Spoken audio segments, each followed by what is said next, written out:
Tinuro niya yung wallet ko. Wala na pera yun. Tapos na nga yun. Wala na yung kwarta.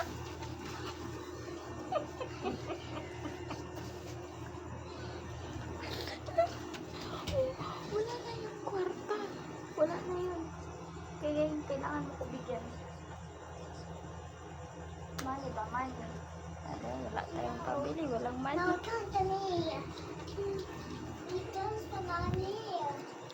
Wala yan. Money. What? Tinuro niya.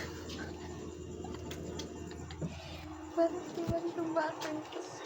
Ako nangihin ng money sa kanya. Tinuro niya yung wallet ko. Kaloka din eh. May pinagbanahan.